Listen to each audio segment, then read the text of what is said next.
Hey everybody, I bet you didn't know how many people every year go to the hospital for horse bites.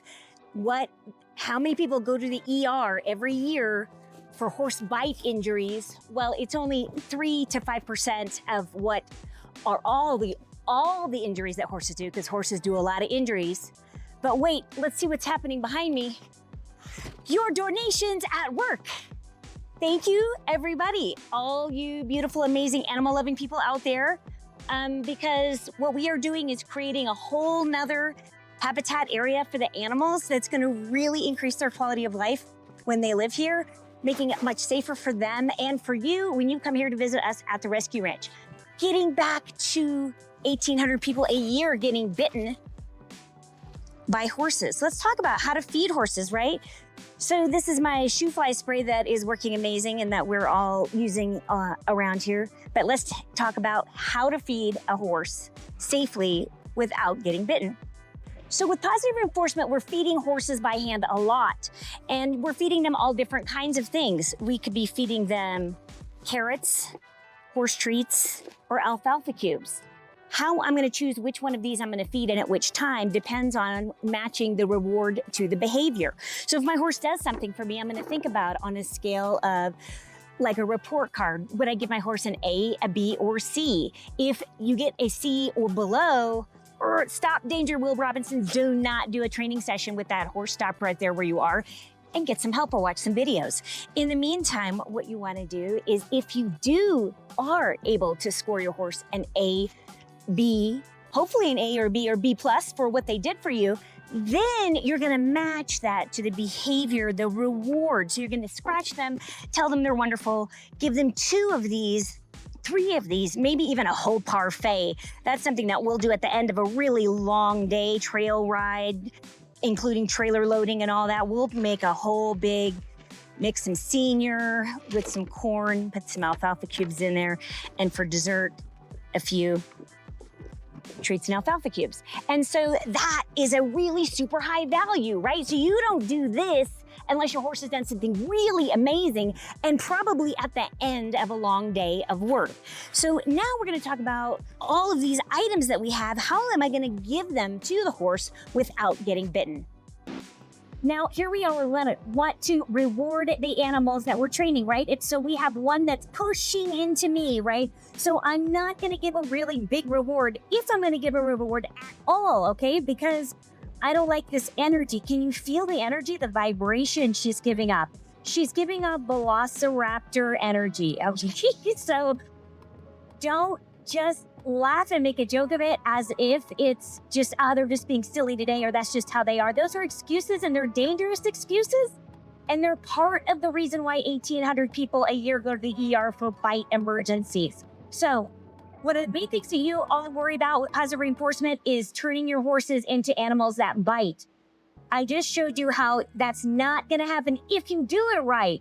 So when you start off with positive reinforcement, there's just a few guide rails you have to know to keep yourself safe. That's what I'm here for, is to show you those few simple things that you can learn in less than 3 hours that'll change everything for you, for all your animals, for the rest of your life. And that's just honestly all there is to it. So let's show you what giving rewards looks like to animals that are safe in their own safety circle. First was not. So we're going to just we'll just go with our parfait and we'll come back.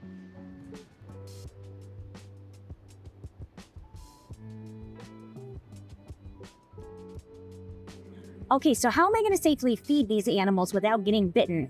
I'm going to feed them different things like these treats here, or maybe I feed 2 treats at once, this alfalfa cube, or this carrot. So unless you have a relationship with these 2 animals, my suggestion is, number 1, the easiest thing and the safest thing to do is start with that carrot.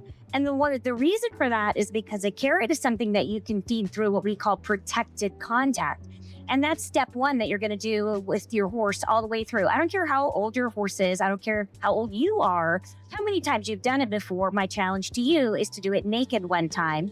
All the grooming, the saddling, all those things.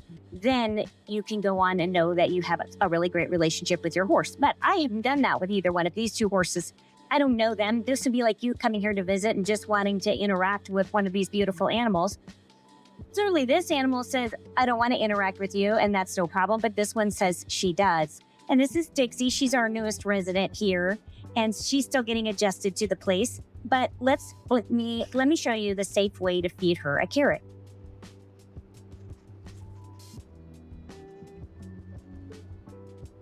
So notice I was safe in my safety circle. She was safe in her safety circle. We were both relaxed and calm. Her head was way below the line. I'm relaxed and comfortable enough and know that I can even be on a knee if I need to, which is actually not the best. You should always be on your feet, ready to spring away from horses at any moment. So really important to be out there doing your squats, like I talk about all the time, doing your 3 sets of 10 squats. Okay, now I'm going to show you what it looks like. Now I have a relationship with her, right? Now she is saying, so now I'm going to be really careful. I didn't even have food, and she was pulling her lips at me because she's just trying to be as gentle as she can. So how about I put this down? I'm going to get something kind of big. Good girl. Now, I'm going to see if I can just pet her first and no food. Okay, so the next interaction that I have with her, I would like it to be a no food interaction, just so that we're reestablishing our friendship with each other and that it's not all about her just demanding or insisting that she's getting some kind of food. And so it's a great opportunity to do a little push-pull like I talk about. And let's see if she is going to come back over here to me. And I have some things I can do to try to make it more enticing, like bring my bucket closer. There is no harm in kind of banging a bucket around a little bit when you're trying to make friends with somebody and get them to be interested in you. But see, you're not going to put a halter on this horse or do anything with them until you can feed them something in this free choice environment. And they want to be with you. So now, down way below the line, I fed her that treat the way we've all been taught, right? So I'm cupping that thing in between my thumb and the flat of my hand. I'm keeping my fingers out of there. Remember, people, these horses, they can't see down here. This is totally a trust thing for them. They really literally don't have the vision to come down here. So they're trusting you, to put their head down there into that space and hoping that they're going to get a reward. So I'm going to show you one more time what that looks like. So it's a safe way that I can offer the treat to her. She can grab it with her lips. Yes, there is a possibility she could come forward and bite me, but it's very unlikely because of how relaxed that she's staying and how eager she is to just be here and part of this interaction. So that tells me that I have the green light, right? What do I always say? How do you know if you have the green light or not? Are they here, right? And she is definitely here. So that means I can go ahead and feed her some more things. So I'm going to show you what it looks like. Now, to feed an animal something from a bucket or a pan, because like the animals here, they get really excited when they see food in this blue bucket because they know this is the bucket that only comes out when we do training sessions. So they know it's full of the really good stuff. And because she is reaching into my safety circle, it's safe for me to touch her face. So one of the things that I think is very much underestimated is how much you let animals just touch you. People get so excited, you're on the street, you see a cute puppy in the restaurant, or you go to a place like the rescue ranch and you just can't help but see the horses and you just want to touch them. And they're reaching out to you. They want you to touch them. But you shouldn't let them touch you. You don't know them yet, okay? You don't know if they're dangerous or not. There's always a possibility that they could be. You don't know which ones bite, which ones don't bite. So be careful. So she is getting frustrated. Probably we need to spray her with some fly spray. So why don't we take a break and do that? All right, so here we are with Dixie, who really wants to get some grain out of this pan, and she's pawing a little bit. So here's the thing that we want to do. I'm going to maybe touch her nose and bring this pan over here and I'm also going to observe what she takes out of this pan. She took the carrot. She's taking the grain, she's leaving the treats, and the alfalfa cube. So kind of interesting. So the main thing to remember is do not ever fight with your horse about getting the pan back. So when you feed them treats, wait until they're done and relaxed and got their full mouthful and feel satisfied. Be fair with them about that. Then once they've relaxed, then you can take the pan away from that. So as I was mentioning, the one thing that I think we have to be really careful about is about is how much we let the animal touch us. So them touching us is a privilege, not a right. It is their privilege to touch us. So you be careful with you out there, right? You be careful with you as a person, with your fingers. I don't care how much you love dogs. I don't care how much you love horses. I don't care how many years you've been around them. There are some basic guidelines that you can follow that I'm going to tell you right here. They're going to make sure that your horse does not bite you. The first thing you're going to do is make sure that you have followed the 7-step pre-flight checklist so you don't take an unexpected flight off your horse. If you don't have a copy of that, get one now. Get it from our email down below and post it in your barn like we have it posted here. So the assumption is that's already been taken care of. That is step 1. Step 2 is the animal here or not? And I think she's pretty much here. I think she's waiting for me to, she said no. She says no.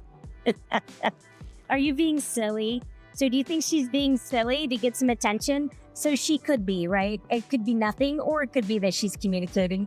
Now, here's the interesting thing. She's the newest horse that we have here, and she hasn't really learned all this positive reinforcement stuff that well.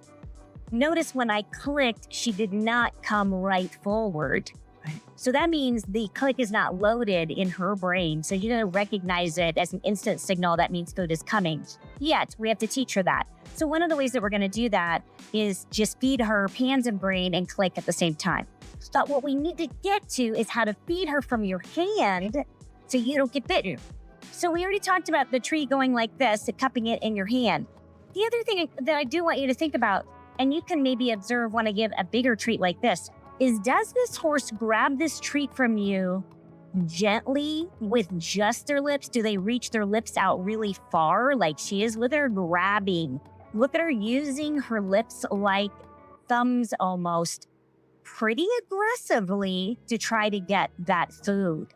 So you need to be really careful. Yeah, she's an old horse and what have you, but you can't make that assumption that she's harmless. Maybe she's less harmless because she's never been trained correctly her whole life on how to actually be polite. It means her mannerisms around humans. So because of that, it doesn't matter. We're starting over. We're starting from scratch. And what we're going to do is reevaluate once more. And she grabs it really hard. That's okay. That's her trying to figure it out. At least she didn't use her teeth. However, you want to be cognizant of that. Some horses are going to reach out really, really gently, and their teeth are never going to be anywhere near you. Again, you're not doing any of this unless their head is way down here below the line. So make sure you're doing your squats so you can get down here, because this is the only place that you're really going to stay safe and strong for your whole life to handle all the things that go along with horses, which is always, always, always going to be water hoses and bags of grain and bales of hay. So no matter how much you might think somebody else is always going to do all those things, somebody has to lift your saddle one day. So do your best to stay in shape so you can do it for years and years and years. And the best way to do that is make sure you can do some squats and have strong lower legs. Okay, so now we're going to do a little just clicker training with her. Good. And what I clicked her for that time was for just being polite about letting me take the bowl away, because some horses get really rude about that. And we'll show you what it looks like with another horse right here. Okay, so first of all, we've already done the 7-step pre-flight checklist. His head is below the line. I'm safe in my safety circle. I feel pretty safe down here. He seems safe, so I think it's time that we can merge circles. And I'm going to do it the safest way possible that I can, which is through protected contact. And I don't know if you noticed that or not, but he literally only touched this finger of mine with one lip very gently, and that's it. He didn't take a very big bite off of it because he was not sure where my hand was and he wanted to be really careful to not bite me. And so he took very little of a bite and sort of backed off, and he's still kind of right here, but being very gentle. Notice he's not trying to reach through the bars with as much force as the other horse was. So again, it doesn't matter how old the horse is. It could be an old horse, young horse. It could be a donkey. It could be a world champion. It doesn't matter. Good boy. So he very, very precisely felt that time where my fingers were and bit down. He knew exactly where my fingers were, and he exactly took a nice big good bite off his carrot. because we have a lot of trust with each other, and I knew he was not going to bite me. And that kind of trust doesn't come overnight. And I'm just going to reward him because that was pretty cool, you guys. But I don't want to spill it everywhere either. Okay, so I am going to hang on to it because I don't want it to just get spilled. Perfect. Okay. So that, ladies and gentlemen, is how you're going to make sure you don't get bitten by horses. You are going to make sure that you have covered the 7-step pre-flight checklist. You're going to make sure that they are safe in their space, you're safe in yours, and that their head is below the line. Then you go forward with deciding which of the different varieties of treats you might want to use. Your trainer might have to guide you on that because you're going to always match that reward to the behavior. Then when you are feeding them, you can feed them in a pan like I was doing there. You can feed a carrot through the bars is another way that you can do it. Always be careful. Don't let so many animals touch your body. Don't let so many animals touch your fingers. Don't be so eager to just throw your fingers at all these strange animals out there, folks. I'm here to keep you safe. That's why I know I am Dr. Q, the one and only life coach for people with pets, here to help you have the most amazing relationship with all of the animals in your life and stay really, really safe, you and all of your family members, and how to interact with horses in a really safe manner.